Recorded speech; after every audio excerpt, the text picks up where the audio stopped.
everyone. This is Madeline Dale, and I have another amazing author for you guys. I want to introduce to you Mr. Craig Deegan. He's going to tell us a little bit about himself and his books. So I'm going to let him take it away.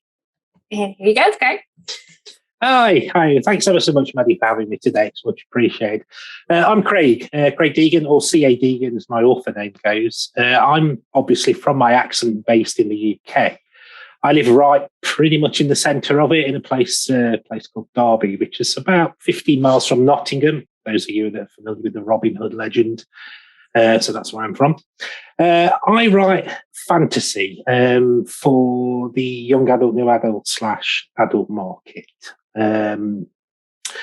Basically, I've only been writing for a couple of years now. I've got 2 books out at the moment, with the 3rd one due to come out on the 1st of February.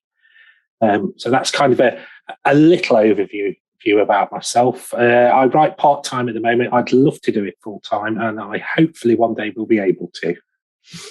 That sounds like a great goal. I'm kind of more the part-time myself right now with everything that's been going on. It's been crazy. So go ahead and tell us a little bit about your book, Fey or Foe. I see that's the first book in your series, correct? Yeah, that's completely correct. It's book 1 is called Fey or Foe. It tells the story of the Cracklock family. It's called the Cracklock Saga. I'm intending them to be maybe 6, possibly 7 books in the series when I'm done. I've just finished book 4 in December last year. I've done it the wrong way around this time. I've sent that to beta readers and they're now looking at it, and then it'll go to my editor. But I've just started book 5 as well. Anyway, book 1, it's about the Cracklocks. Now, the Cracklocks are a family who can see fairies. It came about through various influences over a long period of time, with different Fey and changelings and things being involved in the family chain. Anyway, it transpires that they can see fairies. But book 1 is a little bit different because it revolves around Jack, who is a 15-year-old schoolboy, basically. He's from a single parent. He lives with his mum. Single parent family, lives with his mum. And essentially what happens is he's a normal teenage boy until he has an accident which starts making things a little bit weird for him.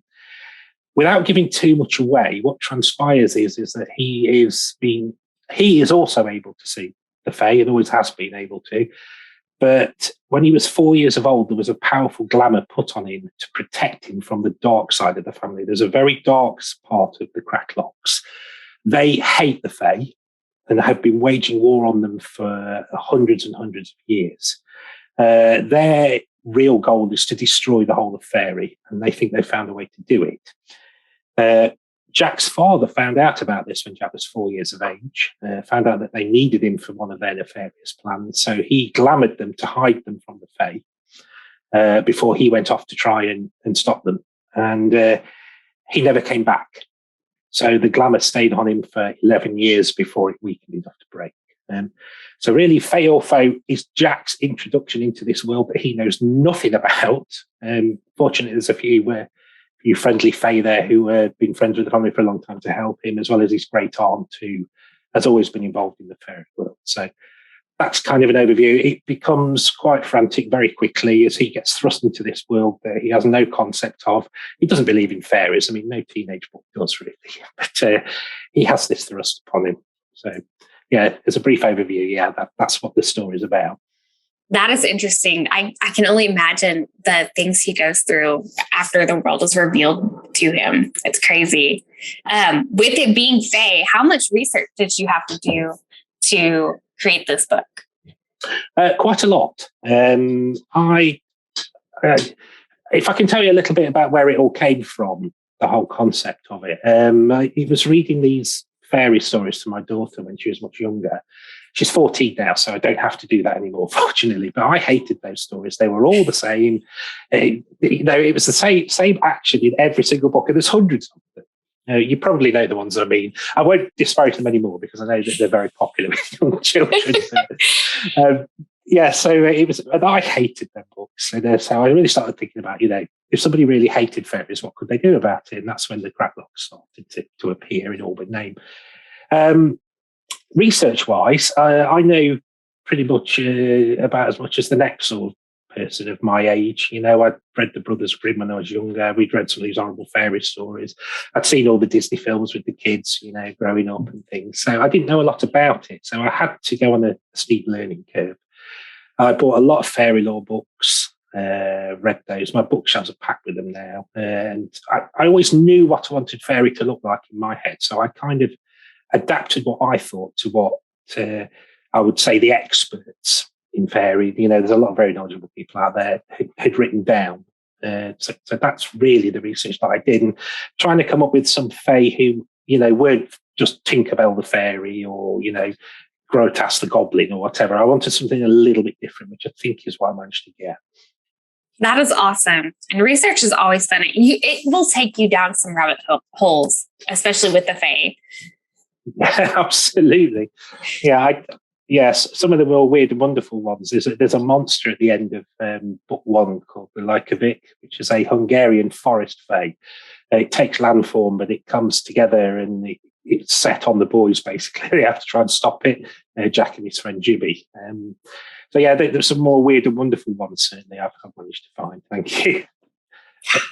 Agreed. I don't want anybody official looking at my search history. I really don't. Same as most stuff. I think that's true for any author. They might question our sanity or like our methods. Like, are we going to kill somebody or something?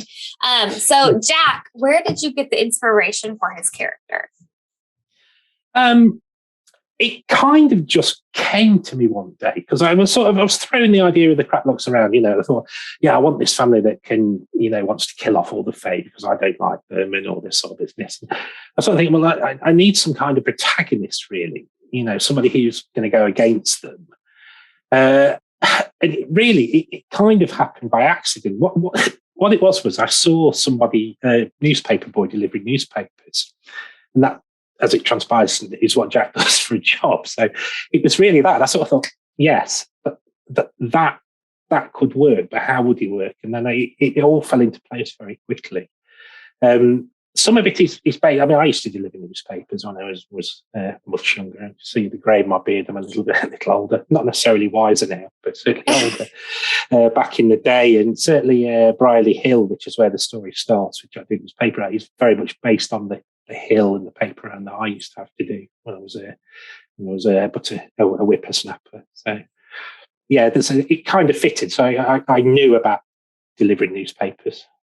Not just particularly technical, is it? But yeah, that's awesome. So what would you say his personality is like? He's a good guy. He's almost like a bewildered good guy, to be honest with you, because he's thrown into this world that he knows nothing about. He's a hard worker. He holds down 2 jobs. As I said, they're a single parent family, him and his mum together. They're both glamoured to hide them from the dark Cratlocks. So he works 2 jobs to help put food on the table. So he's a hard worker, but at the same time, he's a schoolboy as well. But he's not, he's sort of in high school sort of age of 15. And but he's not got anything nice particularly. You know, he doesn't have the latest mobile phone or trainers, but he doesn't let it bother him. He's one of the guy he becomes friends with. He saves him from the bullies right at the start. Who's another guy called Jimmy, who's in his class. They sort of loosely know each other, but they become quite close friends. He's the polar opposite. You know, I wouldn't say he's the spoiled rich kid, but he's not short of money. He always has the latest thing, which makes the target for the bullies that Jack saves him from, which triggers the start of the accident that he has to make him see the Fae. So, yeah, he's a good guy. He's a hard worker, I think it's fair to say. But he's a typical 15-year-old boy. You know, he's no interest in fairies or anything. He'd much rather sit on his console and play games. Yeah. So you mentioned that that's how he becomes friends with Jimmy. How does Jimmy get pulled into everything? Or is that might be a spoiler? Maybe I shouldn't ask that. Well, no, I could, yeah, certainly. Basically, there's a couple of they're not the bad Cratlock guys, but they're a couple of the twins, the Fey Twins, who are they're from a particularly nasty part of town. You know, they've been beating younger kids up, taking the money off them, things for years, and they've sort of grown up knowing that there's 2 of them, and providing you don't get caught, you can do what you like. And they have a particular dislike for Jimmy because he's quite quick-witted and obviously he's always got a bit of money in his pocket and things. So they're always targeting him, and they get the scene. I won't spoil it. Basically, it transpires is they're going to beat him up and break his arm, dislocate his shoulder. But Jack's in the bike sheds when they drag him in there, and the two of them stand up for him. So that's really how Jimmy comes into it. With he's so thankful that Jack's, I won't say saved him, but certainly helped him out. He knows him sort of anyway, so he wants to be friends with him. And Jack has his main accident, and Jimmy comes to see him, and so on. It sort of goes from there. But there's a scene later on in the book which really drags Jimmy into it, where again the twins have caught up with him on the way, and they're really going to do a number on him this time. And it's outside Jack's house, but Jack isn't there. He's actually in Fairy with Elsie. He's gone to Fairy for the first time. But Dorcas, the brownie, is there, who is one of my all-time favourite characters. She's a bit of a scrapper.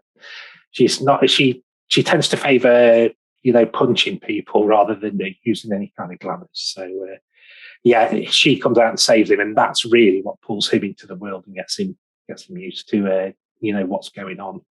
So, yeah. Nice. So, I love brownies. They're such cool thing. Yeah. She's the one certainly that people seem to love the most. Yes. I've only read a couple of books with them in it, and I absolutely love the characters of each one of them. They're so fun. Oh. She was great fun to write. She has a very odd way of speaking, though, which makes it a complete editing nightmare, to be honest with you. I believe it. So with this book being part of a series, do you have a writing routine to keep you on track with deadlines and due dates to get the books out? I don't really set myself deadline. I do set myself a target. I have to do at least 500 words a day, which doesn't sound a lot, but I normally do more.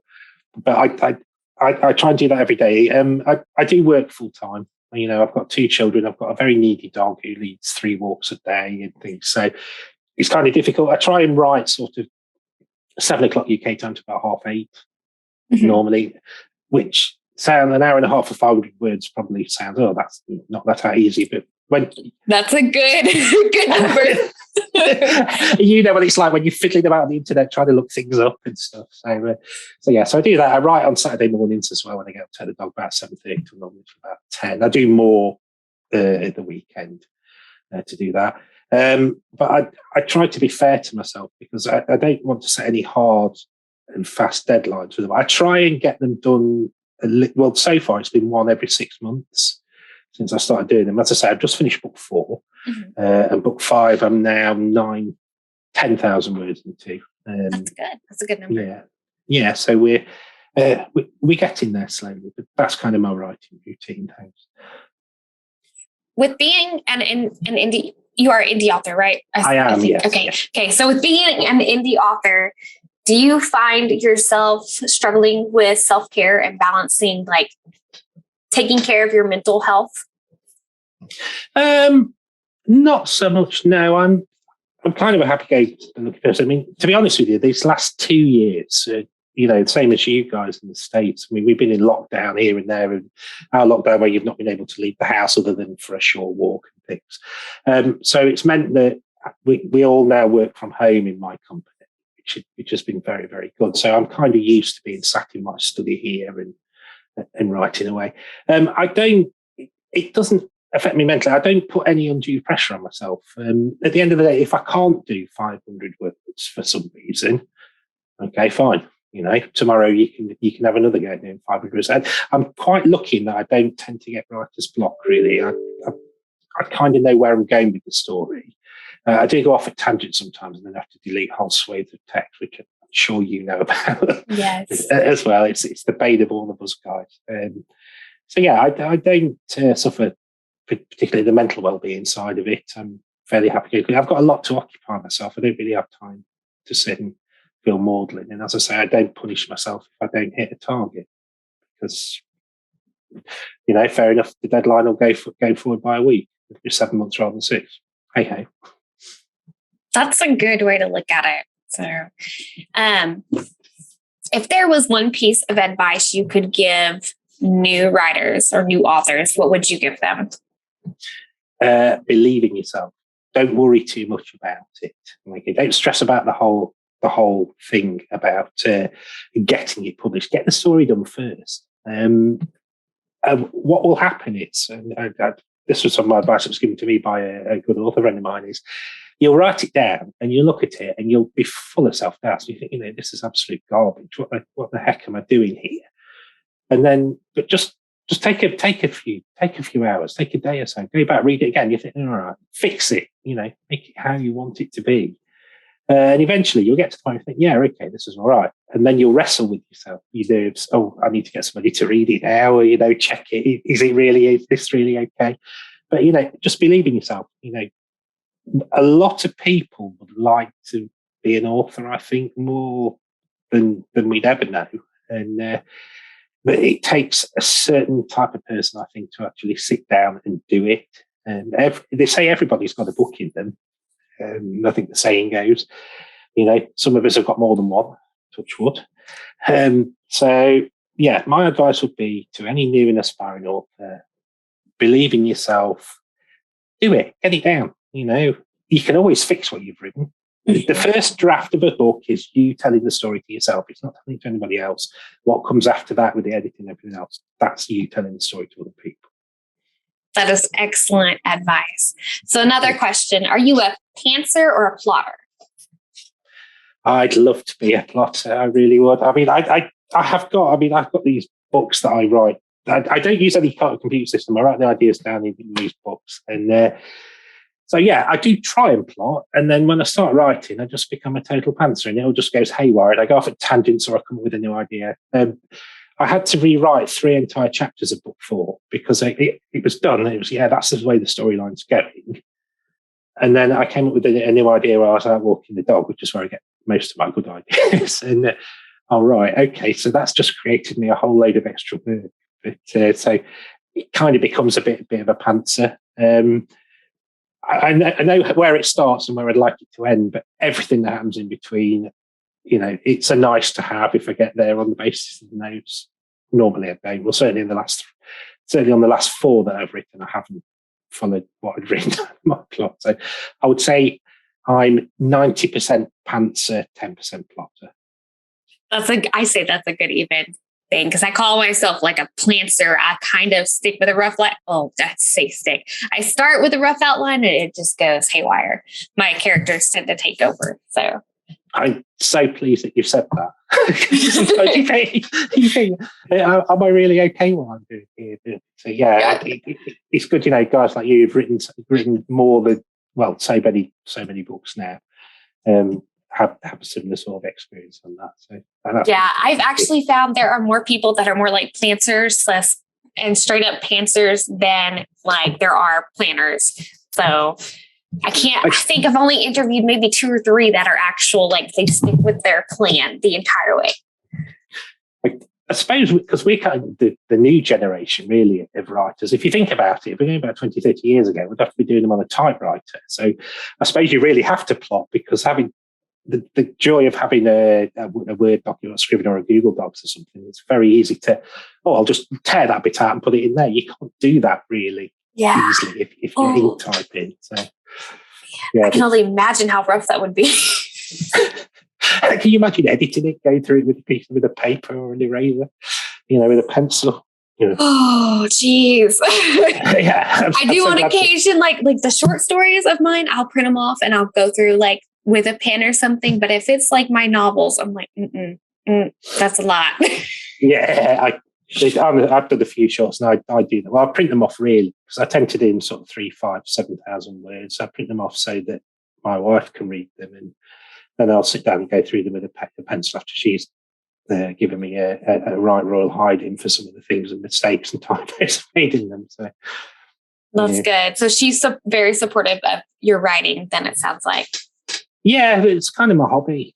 It was really her that pushed me into getting these published, to be honest with you. She gets first read of everything, and I rely on her opinion as to whether is it okay or not. Because she likes very different books to me. So yeah, she gets first read normally. That's awesome. Okay, so go ahead and tell our readers where they can find you and your work. Okay, well, I'm on Amazon at the moment. There's various also other social media platforms on. We have the website, which is thecracklocksaga.com.